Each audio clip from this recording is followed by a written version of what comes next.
각국을 대표하는 티어 1급 특수부대, 전투력 비교가 어려운 만큼 오늘은 베스트 5로 소개할게요. 프랑스의 지젠느는 프랑스 국방부 산하 헌병대의 최정예 특수부대입니다. 지젠느의 주요 임무는 인질 구출 작전이지만 주요 인물에 대한 경호, 주요 시설물 방어, 흉악범 호송 임무와 같은 경찰 임무도 일부 수행하죠. 이 부대의 가장 큰 특징, 1974년 부대가 창설된 이래에 단 한 번도 작전에 실패한 적이 없고 단 한 명의 민간인 사상자를 내지 않았다는 사실인데요. 가장 유명한 작전은 1994년 12월 에어프랑스 항공기 구출 작전입니다. 알제리안 공항에서 알제리 회귀 원리주의자 4명이 자국 항공기를 납치해 프랑스 마르세유 마리난 공항에 강제 착륙시키고 프랑스 정부와 대치하는 사건이 있었죠.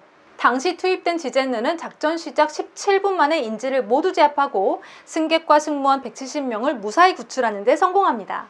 이 작전은 프랑스에서 어설트라는 영화로도 만들어졌죠. 지젠느는 짙은 청색 계통의 전투복, 안면 방탄 유리가 장착된 방탄 바이저와 방탄 방패 등 기동성보다는 각 대원의 방어력에 초점을 맞춘 장비를 사용하고 있고요. 일각에서는 프랑스가 외모를 중시하는 탓에 방탄 바이저를 쓴다는 농담도 하는데, 방탄 바이저는 아까 소개한 마르세유 공항 사건 때 실제로 지젠느 요원의 목숨을 구하기도 했습니다. 이후 많은 특수부대가 방탄 바이저를 채용하기 시작했고요.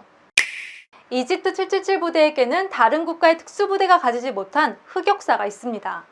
1985년 11월 이집트 항공 여객기가 아테네를 출발한 지 10분 후 팔레스타인 무장단체에 의해 납치돼 몰타에 내렸습니다. 몰타에 투입된 이집트 특수부대 777 부대는 이른 새벽 동치 아래로 접근하다가 운 나쁘게 테러범들과 딱 마주치면서 전면전이 시작됐는데요. 조급해진 777 부대가 안으로 진입하기 위해서 화물칸을 폭발시키는 과정에서 너무 많은 폭탄을 쓰는 바람에 기체가 화염에 휩싸였고요. 777 부대는 어두운 기내에서 인질과 적군을 구분하지 못한 채 마구 무기를 씁니다. 이후 살기 위해 뛰쳐나오는 무장 단체원뿐만 아니라 인질들에게까지 몰타군의 5인 사격이 벌어지면서 인질 88명 중 56명이 사망하는 일이 벌어집니다. 성급한 화물칸 폭발로 사망한 사람이 총격으로 사망한 사람보다 많았던 변명이 불가능한 대참사였죠. 결국 777 부대의 위상은 땅에 떨어지고 말았고요. 이후 일부 무장단체 사이에서는 777 부대가 있는 이집트 항공기는 납치하지 않는다라는 말까지 생겨났지만 현재는 서서히 다시 위상을 회복하고 있다고 하네요. 대테러 작전의 성공적인 교과서를 만들어냈다는 평을 받는 영국의 SAS, 역시 티어 1급 특수부대인 SAS는 특수부대의 원조로도 불립니다. SAS 부대는 북아일랜드 분쟁을 겪으면서 대테러 부대의 필요성에 따라 창설된 특수부대고 다른 나라보다 먼저 대테러 전술과 장비 개발에 앞장섰는데요. 이들이 개발한 대테러 장비 중 하나는 섬광탄으로 알려진 섬광수류탄입니다. 1960년대에 SAS가 개발한 이 섬광수류탄은 비살상 무기고요. 순간적으로 발생하는 폭음과 빛을 이용해서 적을 무력화하는 데 씁니다. 오늘날 대테러 부대의 가장 기본적인 장비죠. 영국 SAS의 가장 유명한 사건, 1980년 런던 주재 이란 대사관 인질 사건입니다. 당시 SAS는 작전 시작 11분 만에 상황을 깔끔하게 해결했죠. 이 작전은 현지에서 생중계되기도 했는데요. SAS가 무장단체에 희생된 한 명을 제외한 모든 인질을 성공적으로 구출하면서 SAS의 대테러 장비와 전술이 세계 각국 군대와 특수부대의 교과서가 됐습니다. 특히 화제가 된 건 당시의 작전에 사용된 독일제 MP5 9mm 기관단총인데요. 생중계를 통해 작전 현장을 본 여러 국가의 특수부대가 너나 할 것 없이 이 총을 사용하기 시작합니다. 당시 SAS 부대의 활약은 영화 대테러 nimrod 작전으로 제작되기도 했고요. 미국 디스커버리 채널에서 생존 전문가로 유명해진 베어 그릴스 역시 영국 SAS 부대 출신으로 알려져 있습니다. 미국 해군 특수전 개발단 데브그룹, 자타공인 티어 1급 특수부대이자 미국 대통령의 별동대로도 불리죠.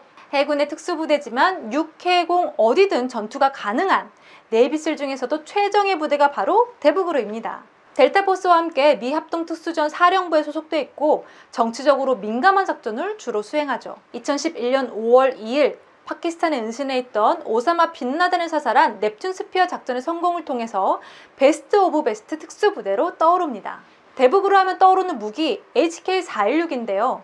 넵튠 스피어 작전에서도 활용된 HK-416은 SAS가 유행시킨 MP5 9mm보다 더 작은 5.56mm 탄환을 씁니다. 하나로 약 5천만 원에 달하는 야간 투시경도 주요 무기 중 하나인데요. 데브그룹 대원 한 명이 사용하고 장착하는 장비값을 모두 합치면 하나로 약 6,800만 원, 걸어다니는 벤츠 E클래스급이라고도 알려져 있죠.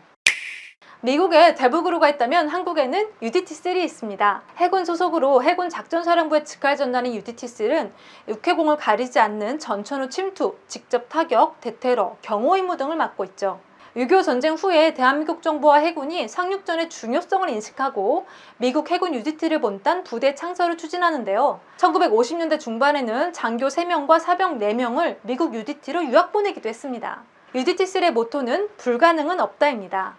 기초훈련만 24주 동안 받고 특히 지옥 주간훈련 동안에는 132시간 동안 잠을 자지 않은 상태에서 갯벌 훈련이나 수십 킬로미터의 전투 수영 같은 인간의 극한을 넘나드는 훈련을 실시합니다. UDT-3 전 세계 주목을 받게 된 계기 역시 아덴만 여명 작전이죠. 2011년 1월 대한민국 해군 청해부대와 UDT-3 소말리아 해적에 피랍된 대한민국의 3호 주원료를 구출하는 작전으로 작전 시간 5시간 만에 선원 21명과 선박을 모두 안전하게 구출했죠. UDT-3는 아덴만 여명 작전을 통해서 대한민국 특수부대의 위상을 제고시켰다는 평가를 받고 있죠. 그리고 여기서 잠깐!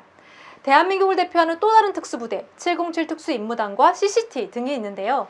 이 중 CCT는 최근 아프가니스탄에서 한국인과 아프간 조력자들을 탈출시키는 미라클 작전에 투입된 공군 최정예 특수부대입니다. 총원이 20명 남짓밖에 되지 않고요. 붉은 베레모를 쓰고 다녀서 붉은 베레라고 부르기도 하죠.